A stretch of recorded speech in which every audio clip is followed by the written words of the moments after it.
presented by Shees Music.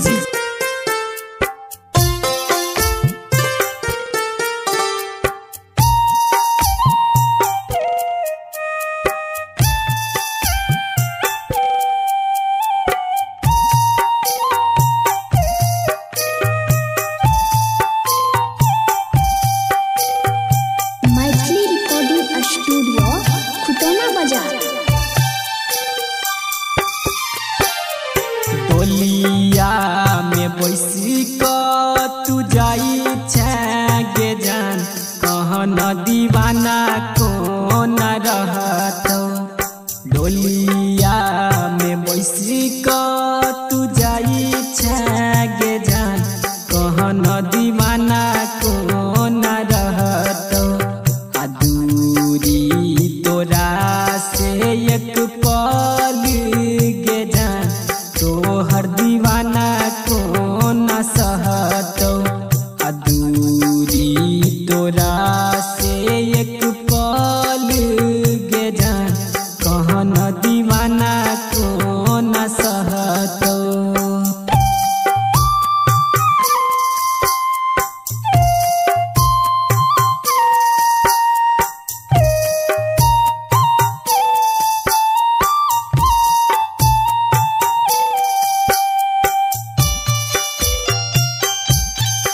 अभी आप सुन रहे हैं केवट गामा से शीश म्यूजिक की प्रस्तुति।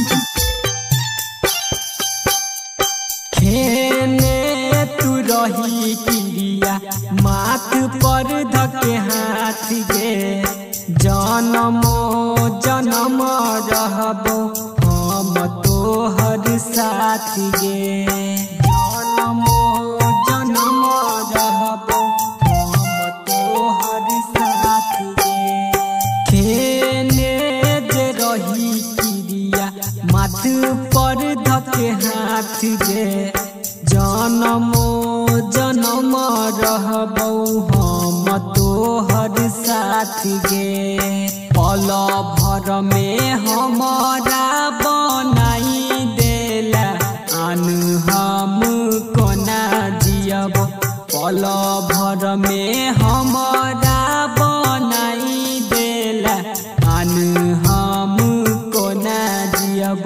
दूरी तोरा से एक पल गे जान कहन दीवाना को न सहतो।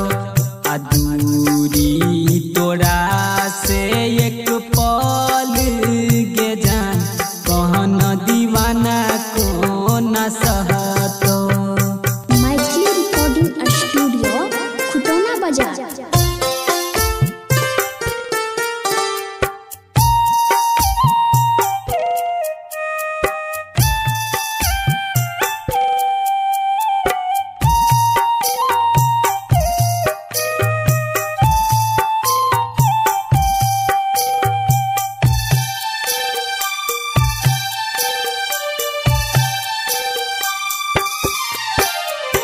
जानो से ज्यादा जान तोरा हम चाहलियो।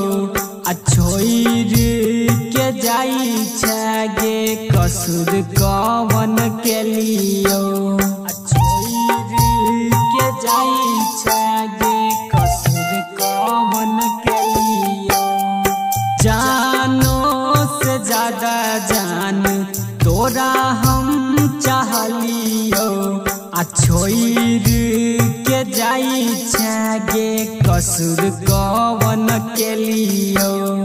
राइटर बी के सिहर भजन गे जान दुनिया उ छोड़ी देतो। पर बिना अखिलेश तोरा भी